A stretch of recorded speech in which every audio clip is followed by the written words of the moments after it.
Estas jóvenes jefas de la mafia no solo sobrevivían en 2024, sino que prosperaban. Con solo 16 años, Cristina Pinto construyó su reinado sobre el derramamiento de sangre y el caos. Giusy Vitale se vio obligada a abandonar la escuela y a los 13 años ya era una reina de la mafia a tiempo completo. Para la reina de la droga, María Ángela Di Trapani, se necesitaron más de 200 agentes de policía, 2 helicópteros y 5 unidades caninas para obligarla a rendirse. Pero, ¿cuánto tiempo pueden permanecer en la cima antes de que el juego se vuelva contra ellos? Hoy nos sumergimos en su mundo, empezando por la despiadada reina de la mafia. Cristina Pinto. Cristina Pinto se convirtió en delincuente a los 16 años. A esa edad, la joven Cristina ya se había ganado una sólida reputación como ladrona temida. Sin embargo, su viaje al mundo de la mafia no comenzó hasta que fue arrestada y puesta en libertad. Cristina nació en Pianura, en los suburbios del este de Nápoles. No se sabe mucho sobre sus orígenes. Los momentos más destacados de su vida solo comenzaron después de unirse a un clan de la Camorra. Se rumorea que fue entrenada para llevar a cabo emboscadas armadas y que, al cabo de un tiempo, debido a su dedicación y crueldad, fue ascendida para dirigir la guardia personal de 6 hombres de Mario Perrella. Mario Perrella era un influyente padrino del clan Perrella de la Camorra y era muy activo en el tráfico de drogas y armas. Cristina pronto se hizo cargo del negocio y fue nombrada responsable de la base logística de algunas de las emboscadas de la Camorra. Por esa época, también se convirtió en la primera mujer en ser asesina de una organización criminal. Poco después, debido a su despiadado enfoque de los negocios, fue apodada la Reina de la Camorra, y su reinado de terror continuó hasta el 18 de junio de 1992. Cristina fue arrestada en la casa de uno de sus seguidores cuando intentaba escapar de los agentes de la ley con su hija de 3 años. La reina de la mafia fue condenada a 30 años de prisión. Pero lo que le resultó más insoportable fue que no se le permitiera a su hija visitarla durante su estancia en la cárcel. La niña de 3 años quedó bajo la custodia de su tía, la hermana de Cristina. Cristina Pinto tenía 22 años cuando fue arrestada y acusada y condenada por al menos 3 homicidios y conspiración criminal. Cristina no cumplió su condena completa. Algunos dicen que fue liberada después de 22 años. Otros dicen que 23. Pero un hecho aterrador es que Cristina admitió públicamente que todos esos años en prisión no la cambiaron. Según ella, es imposible dejar de formar parte de la Camorra. Nos entrenaron, como a soldados, cuando estás en la Camorra. Cambias todo de ti, la forma de hablar, la forma de moverte, la forma de comportarte, confesó Cristina en una entrevista. Tras su liberación, compró un barco y se ganó la vida pescando en el puerto de Pozzuoli. Pero es difícil creer que haya renunciado a todos los modos de la Camorra. Ella misma lo dijo: una vez Camorra, siempre Camorra. Si crees que Cristina Pinto era despiadada, a continuación tenemos a una reina de la mafia que era tan brutal que se la considera un hombre. Renée Lawrence.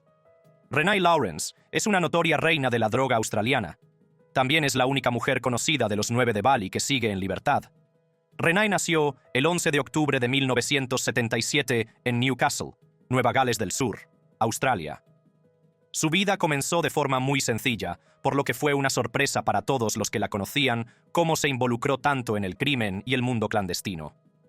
A principios de la veintena, Renée tenía un trabajo decente como chapista en una empresa de reparación de abolladuras, pero al cabo de un tiempo consiguió un empleo en Eurest, ahora Compass Group, la mayor empresa de servicios de restauración por contrato de Europa. Aquí fue donde todo salió mal. En el trabajo, su supervisor, Andrew Chan, era el cabecilla de los infames 9 de Bali, y con el tiempo logró convencer a Renée de que se uniera a ellos para las operaciones. Sin embargo, algunos informes afirmaban que se vio obligada a unirse porque Chan amenazó con hacer daño a miembros de su familia. En cualquier caso, Renée se introdujo en el juego y junto con su nuevo clan planearon y ejecutaron muchas operaciones ilegales de drogas por valor de cientos de miles de dólares. Era dinero fácil. Todo lo que Renée tenía que hacer era permitir que le ataran paquetes de cocaína o heroína al cuerpo, escapar de la seguridad del aeropuerto y luego entregarlos a los clientes.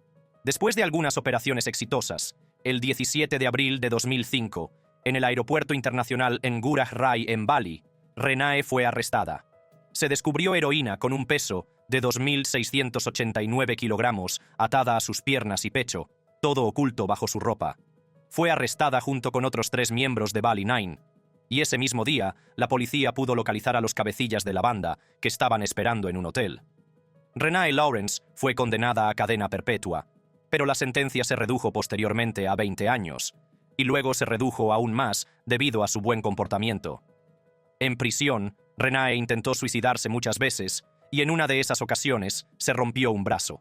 Renee Lawrence fue puesta en libertad y deportada a Australia el 21 de noviembre de 2018, así que se convirtió en el único miembro de la banda de los 9 de Bali que disfruta actualmente de libertad. Dos de los miembros del clan, Andrew Chan y Muran Sukumaran, fueron ejecutados en 2015. Otro miembro del grupo, Tan Duc Tan Nguyen, murió de cáncer de riñón. Los otros 5 están cumpliendo cadenas perpetuas.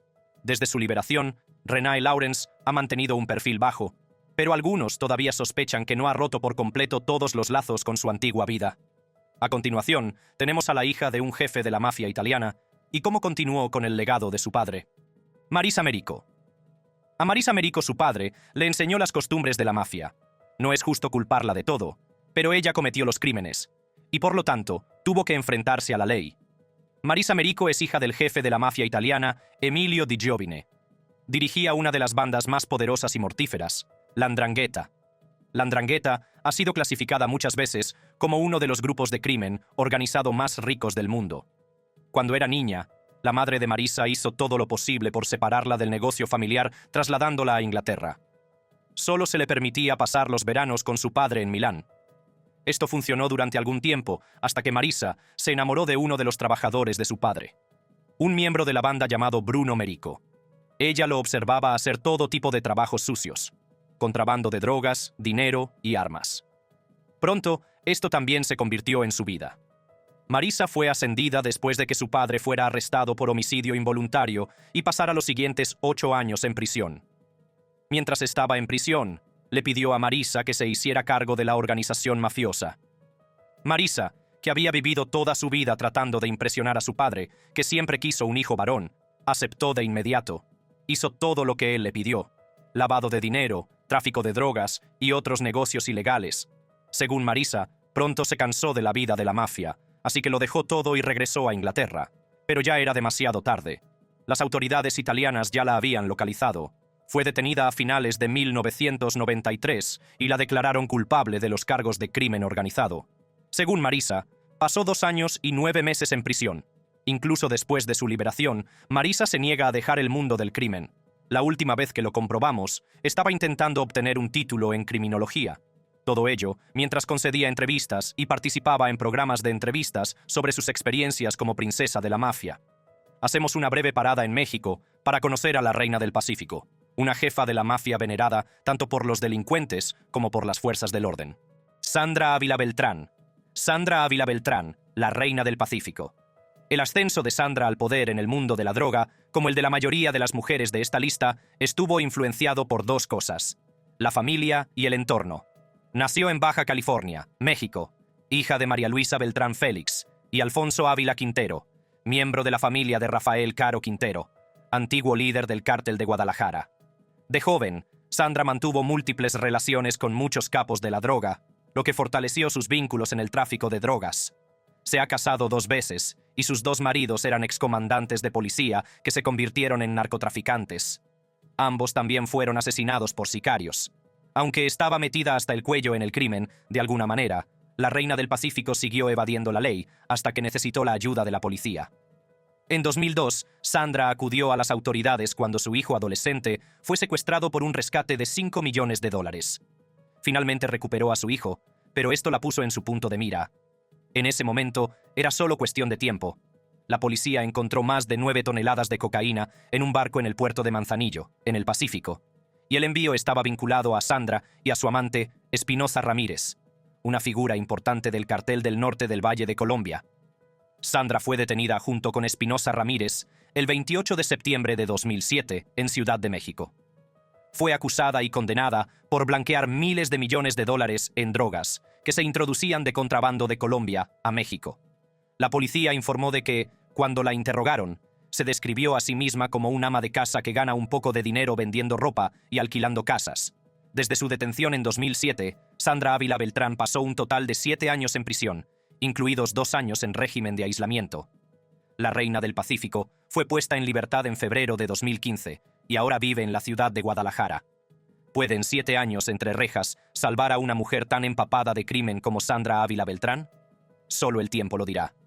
Todo lo que sabemos es que está viva y bien y culpa al gobierno mexicano por permitir que prospere el narcotráfico. En México hay mucha corrupción, mucha. Grandes cargamentos de drogas pueden entrar en los puertos o aeropuertos mexicanos sin que las autoridades lo sepan. Es obvio y lógico, dijo. El gobierno tiene que estar involucrado en todo lo que es corrupto. A continuación, tenemos a Clara Elena Laborín Archuleta, que se convirtió en reina de la mafia por casarse con un jefe de la mafia. Clara Elena Laborín Archuleta. Clara Elena Laborín Archuleta. Clara Elena se casó con un jefe de la mafia, y esa es la única razón por la que está en la lista de hoy. Según los rumores, intentó reactivar el cártel de los Beltrán Leiva después de que su marido fuera encarcelado, y eso fue lo que llevó a su detención. El cártel de los Beltrán Leiva es un notorio grupo de tráfico liderado por el barón de la droga mexicano, Héctor Beltrán Leiva. No se sabe mucho sobre los antecedentes de Clara Elena, pero algunos dicen que una vez fue reina de belleza del estado, y esto fue lo que cautivó a su esposo, el jefe de la mafia. Al vivir con Héctor Beltrán Leiva, Clara Elena estuvo expuesta a las escenas más brutales del narcotráfico, y tras la captura de su marido, ella fue la única digna de recibir el testigo. La policía informó de que Clara Elena fue capturada en la ciudad norteña de Hermosillo. Según los informes, estaba organizando una incursión en Acapulco, una zona conocida por sus fuertes actividades de narcotráfico y cárteles. Muchos blogs también decían que supuestamente la habían atrapado con 2 kilos de cocaína y armas de fuego. La detención de Clara Elena se produjo poco menos de 2 años después de que su marido fuera detenido por la policía, un acontecimiento que se dio por sentado que sería el último clavo en el ataúd del otrora poderoso cártel de los Beltrán Leiva. Sus sentencias fueron muy rápidas y discretas, por lo que a mucha gente le resultó fácil suponer que el proceso no fue tan transparente como se había anunciado. No se ha sabido mucho de Clara Elena en los últimos tiempos, pero persisten los rumores de que evitó la cárcel y ha continuado el legado de su marido en el mundo clandestino. Mientras que Clara Elena empezó a trabajar para la mafia solo por su marido, Giusy Vitale adoptó los brutales métodos de la mafia cuando solo tenía 6 años. Giusy Vitale podría ser la única reina de la mafia de la lista actual que empezó a trabajar para el cártel cuando solo tenía 6 años. Giuseppina Vitale, conocida como Giusy, nació en el seno de una familia de la mafia en 1972, en Partinico, cerca de Palermo, Italia. Tenía 3 hermanos, y todos ellos estaban involucrados en actividades delictivas. A los 6 años, Giusy ya era un miembro muy importante del cártel. Su familia le encomendó la responsabilidad de llevar información detallada a los miembros del clan encarcelados. Después de cumplir 13 años, sus hermanos la obligaron a dejar la escuela, ya que no veían la necesidad de que siguiera estudiando, y le dieron el negocio familiar. Así que Giusy Vitale se convirtió en una reina de la mafia a tiempo completo. En algún momento de 1998, Giusy tuvo que asumir el liderazgo después de que todos los miembros varones de la familia fueran encarcelados. Se hizo cargo del negocio familiar. Sin embargo, su permanencia en la cima fue muy breve. Fue arrestada 60 días después de asumir el liderazgo del clan. Giusy fue condenada a 6 años de prisión por el delito de asociación con la mafia. Fue puesta en libertad 4 años después, pero volvió a entrar en prisión 1 año después, esta vez por encargar el asesinato de un empresario local llamado Salvatore Riina. Pero ahora tenía problemas mayores. La mafia la quiere muerta. Giusy, antes de su segundo regreso a prisión, solía ser una mafiosa de la vieja escuela. Protegía todos los secretos del clan y estaba dispuesta a morir antes de decir lo que sabía. Pero en prisión esta vez, se encontró con un exdelincuente que logró convertirla. Así que Giusy reveló todos sus secretos y entró en protección de testigos con una nueva identidad. Otro incidente que la obligó a abandonar su vida en la mafia fue con sus hijos. Según los rumores, lo que acabó con la reina de la droga fue cuando uno de sus hijos, que entonces tenía 6 años, vino a la cárcel y preguntó: «Mamá, ¿qué significa la palabra mafia?». Giusy respondió que la mafia era algo feo y que se lo explicaría mejor cuando él fuera más mayor. Aún así, arrepentirse iba a tener un precio muy alto. Sus hermanos de la mafia no estaban contentos y juraron repudiarla, estuviera viva o muerta. Pero Giusy no se arrepiente de sus decisiones. «Quiero ser madre y quiero estar cerca de mis hijos. Tienen que crecer conmigo. Si me quedo en la cárcel, los perderé», dijo. Hoy, Giusy vive fuera de Sicilia bajo el programa de protección de testigos de Italia y está construyendo una nueva vida para ella y sus hijos. A continuación, tenemos a Marjorie Chacón Rosell, la reina del sur. Marjorie Chacón Rosell. Marjorie Chacón Rosell, más conocida como la Reina del Sur, es una narcotraficante guatemalteca acusada de trabajar con el clan Lorenzana para ayudar a grupos del crimen organizado mexicanos como los Zetas y el cartel de Sinaloa a traficar toneladas de cocaína a Estados Unidos. Pero su historia no siempre fue así. No tenía familia mafiosa ni amigos mafiosos. Así es como se enredó tanto con el mundo criminal. Marlory Chacón Russell nació en el seno de una familia de clase media en el departamento guatemalteco de Santa Rosa. Estudió psicología en la universidad durante 3 años, pero nunca se graduó. Mallory abandonó la escuela y fue entonces cuando empezó a trabajar en su fábrica textil. Aunque aún no está claro cuándo y cómo exactamente comenzó su carrera criminal, las investigaciones revelaron que en 2003, Marlory ya estaba lavando dinero para al menos 3 redes criminales colombianas diferentes, estableciéndose como una intermediaria de confianza en el tráfico de cocaína. En 2004, comenzó a trabajar para el barón de la droga Waldemar Lorenza y otros miembros de los Lorenzana. Marlory continuó diversificando su cartera criminal para incluir el tráfico de cocaína de Colombia a Estados Unidos, utilizando ciertos países centroamericanos como puntos de transbordo. Según el Departamento del Tesoro, coordinó la recepción, compra, transporte y distribución de cargamentos de varias toneladas de cocaína que se enviaban desde Colombia, pasaban por Honduras y Guatemala y se traficaban a Estados Unidos. Desafortunadamente, su fin estaba cerca. En 2012, casi 10 años después de que comenzara sus operaciones de drogas pesadas, las autoridades estadounidenses la incluyeron en su lista de traficantes de drogas especialmente designados. El Departamento del Tesoro también la acusó de liderar un grupo de tráfico de drogas y blanqueo de dinero 2 años después de que fuera declarada buscada. Mallory voló a Miami, Florida, y se entregó a las autoridades estadounidenses. En diciembre de 2014, se declaró culpable de tráfico de drogas y fue condenada a 12 años de prisión, después de enfrentarse inicialmente a 26 años. Pero la reina de la droga tenía una propuesta. Se ofreció a ayudar a las autoridades a atrapar a algunos de sus narcotraficantes más buscados, a cambio de una reducción de la pena. Así que en febrero de 2019, un juez estadounidense redujo su condena a solo 5 años. Marlory también ayudó a derribar a ciertos funcionarios guatemaltecos, como López Bonilla.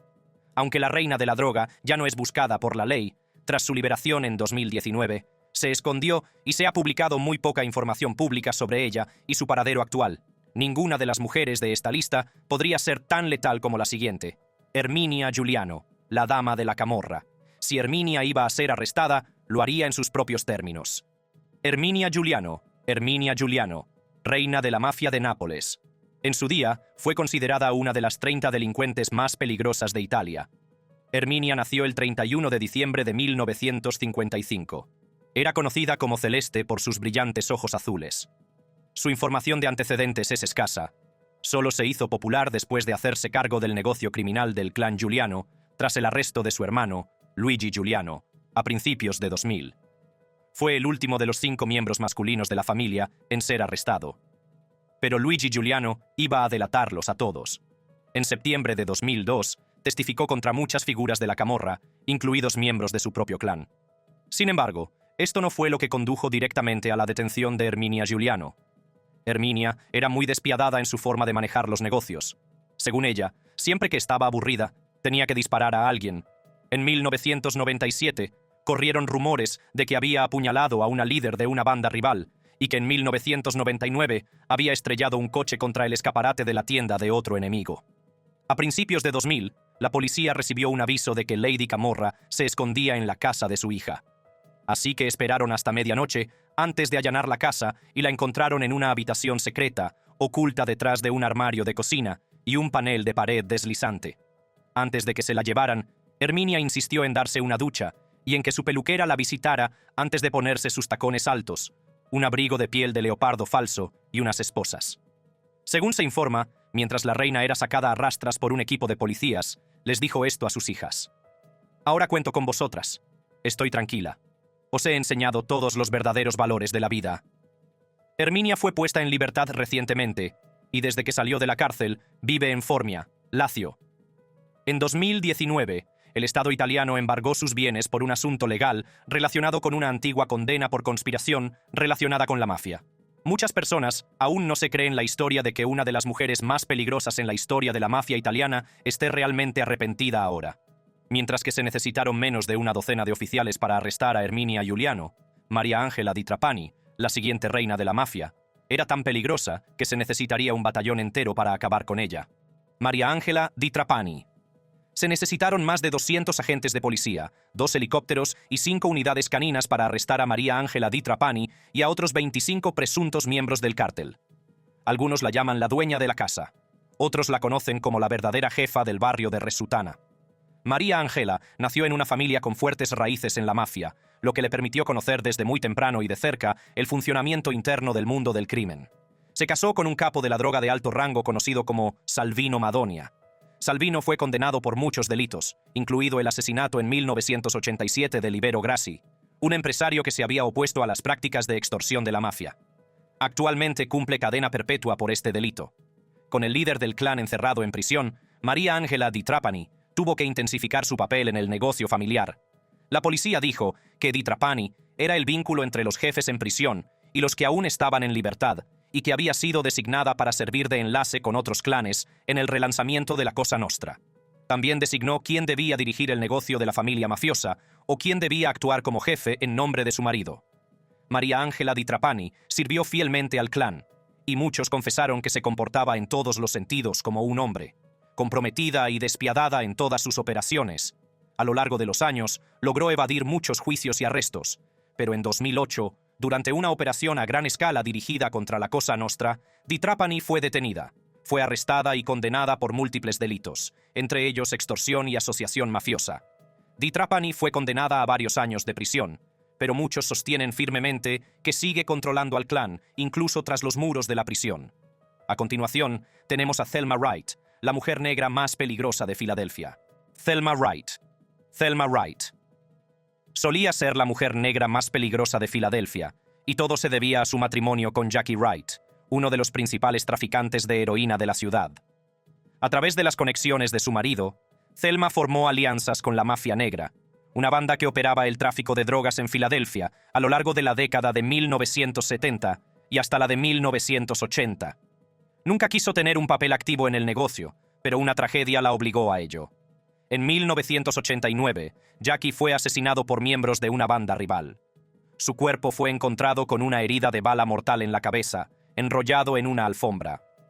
Ahora viuda y madre joven sin medios para cuidar de su hijo pequeño, Thelma se hizo cargo discretamente del negocio de su marido, dirigiendo un imperio de la droga a ambos lados de la costa.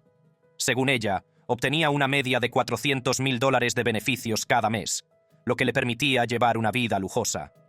Pero, aunque la tragedia la introdujo en el juego, la tragedia también iba a sacarla de él. En el verano de 1991, 3 acontecimientos iban a hacer que Thelma pasara por lo que ella describió como la fase más oscura de su vida. El primero fue que su amigo murió en un tiroteo. Luego un socio cercano fue arrestado y enviado a prisión. Y un mes después, su contacto de drogas fue ejecutado por una banda rival. Fue entonces cuando Thelma se dio cuenta de que solo había 2 posibilidades para ella en el negocio de la mafia: la muerte o la cárcel. Tuvo que retirarse. Sin el lucrativo negocio de la droga para mantenerse a sí misma y a su hijo, Thelma Wright empezó con un trabajo que le reportaba $19,000 al año. Fue un comienzo difícil para la exjefa del crimen, pero se esforzó mucho y se abrió camino hasta la cima de su carrera empresarial.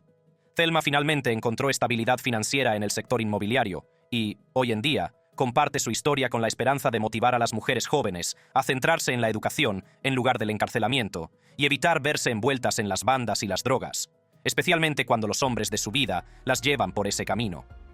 Dolly Cifuentes. Villa es la próxima reina de la lista y muchos sostienen que tiene fuertes vínculos con Pablo Escobar. Dolly Cifuentes. Villa.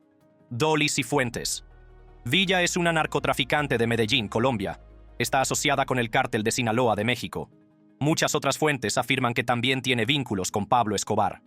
Dolly nació el 14 de junio de 1964 en el seno de una familia de narcotraficantes conocida como el Clan Cifuentes Villa. El cartel estaba dirigido originalmente por 3 de sus hermanos. Uno de ellos, Francisco Cifuentes Villa, era piloto de Pablo Escobar y acumuló activos estimados en más de $200 millones antes de su muerte. El segundo, Fernando Cifuentes Villa, estuvo asociado con el cartel de Cali antes de su muerte. Y el tercero, Jorge Milton Cifuentes Villa, fue arrestado en Venezuela en 2012.